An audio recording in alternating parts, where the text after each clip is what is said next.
Hello जी। क्या हाल चाल, सब बढ़िया। तो बढ़ते हैं नेक्स्ट क्वेश्चन की तरफ। A small bulb is placed at the button of tank containing water at a depth of 80 centimetre. What is the area of surface of water through which the light from the bulb can emerge out. एक बार आप इसको pause करो और खुद से इसको try करो, ठीक है। तो हम स्टार्ट करते हैं। लेट्स सी ये क्या कह रहा है। तो इसमें कह रहा है कि एक बल्ब है जो कि वाटर के बॉटम में रखा हुआ है टैंक के, और इसमें वाटर फिल्ड है अप टू 80 सेंटीमीटर, ठीक है। तो किस कितने एरिया के थ्रू लाइट बाहर की तरफ आएगा। क्यों पूरे सरफेस ऑफ द वाटर के थ्रू नहीं आएगा लाइट, तो नहीं आएगा due to TIR, total internal reflection. ऐसी रेज देखो जी, इससे कम एरिया से एंगल पे जो लाइट फॉल करेगी वो रिफ्रैक्ट हो जाएगी, बाहर की तरफ निकल जाएगी। ऑफ कोर्स ये एयर है और ये मीडियम है विच इज़ वाटर। तो TIR तभी होता है जब रे डेंसर से रेयर में जाता है ना। TIR तभी हो सकती है जब लाइट डेंसर से रेयर में एंटर कर रहा है। ठीक है जी, बढ़िया।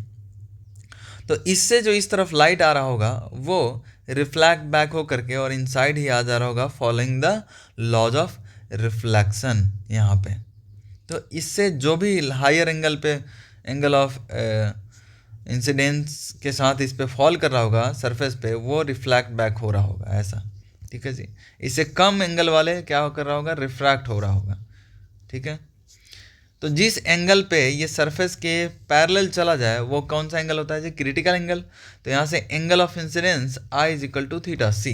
मैंने ऐसा ड्रॉ कर लिया बोथ साइड, और ये एक देखने में तो ऐसा है बट ये सर्कुलर होगा, कुछ ऐसा सर्कुलर है ना।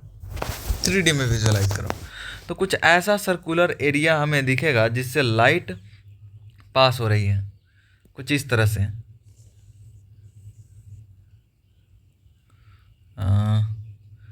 ऐसा सर्कुलर एरिया कुछ इस तरह का सर्कुलर एरिया होगा जिससे लाइट पास हो रही है, ऐसा इस तरह का सर्कुलर एरिया।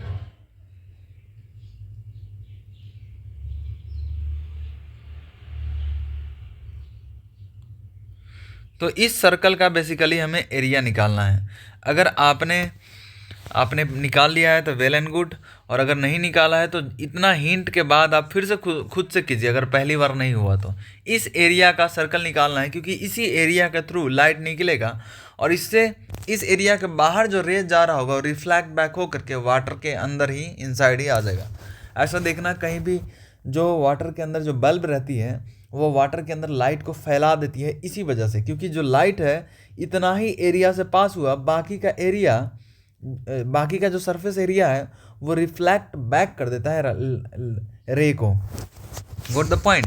तो अभी हमें देखना है, जरा ये देखिए, ये है साइन थीटा सी, तो ये भी होगा साइन थीटा सी, ऐसा कॉरेस्पॉन्डिंग एंगल, ये एंगल इक्वल, तो वैसे ही थीटा सी ये भी हो जाएगा।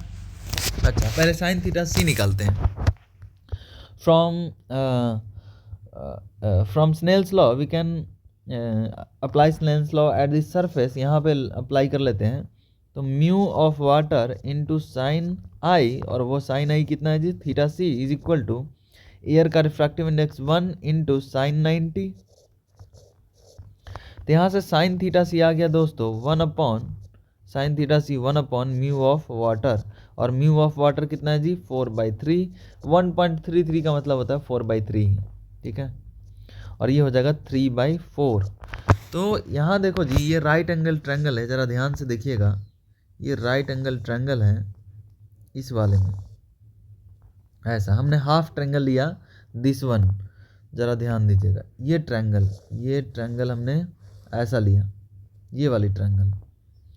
इस ट्रायंगल में ज़रा ध्यान दीजिएगा, अगर इसको हमने x मान लिया और हाइट ऑफ द टैंक दे रखा है, depth of the tank 80 centimetre, इसका मतलब ये 80 सेंटीमीटर है, 80 सेंटीमीटर, इसका मतलब ये भी 80 सेंटीमीटर होगा। ये बीच का जो लाइन है ये भी 80 सेंटीमीटर होगा। ओके, अब हम x निकाल लेंगे तो हमारी बात बन जाएगी। ठीक है, ये हमारे पास एंगल दे रखा है थीटा सी। ठीक है जी, तो थीटा सी हमारे पास है, साइन थीटा सी कितना है जी, साइन थीटा सी इज 3/4। सो हमने टेन थीटा सी लिख लेना, टेन थीटा सी हो जाएगा, राइट एंगल ट्रायंगल बनाओ जी, 3 4 5, एक और राइट एंगल बनाते हैं। तो साइन थीटा सी है ये, तो ये हो जाएगा P/B होता है साइन थीटा सी, तो ये 4 और ये 3, यस सॉरी P/B, तो ये 3 और ये 4, तो ये कितना हो जाएगा जी, B √H² माइनस P के स्क्वायर, यानी 4 के स्क्वायर माइनस 3 के स्क्वायर, विच इज 16 माइनस 9 7। तो tan थीटा होता है P/B विच इज 3/√7। अब इस वाले ट्रायंगल में आ जाओ, राइट एंगल ट्रायंगल, इसमें tan थीटा सी को क्या लिख सकते हैं, P/B x/80, और ये इसको मीटर में ले लो, ऐसा यूनिट में, x by 0.8, इसको हम लिख सकते हैं 3/√7। तो यहाँ से x हमारे पास आ गया, x आ जाएगा 3 × 0.8 डिवाइडेड बाई √7, ऐसा आ गया हमारे पास x। इसको ज़रा और सिंप्लीफाई करो, 0.8 × 3 करेंगे तो ये आ जाएगा 2.4 डिवाइडेड बाई √7। तो अब एरिया ऑफ सर्कल निकाल लो, क्योंकि यही रेडियस है। देखो जी, इस सर्कल का रेडियस तो x ही है, तो बस πx² लगा दो, एरिया आ जाएगा। एरिया हमारे पास आ जाएगा पाई × x²। तो पाई कितना हो जाएगा जी, पाई हो जाएगा 22/7 लोगे तो शायद बात बन जाएगी क्या, इंटू x का वैल्यू है 2.4 डिवाइडेड बाई √7 का स्क्वायर, ये πr² हो जाएगा। तो इसको कैलकुलेट कर लोगे, आ जाएगा आंसर जी। ओके जी, ओके, बाय बाय।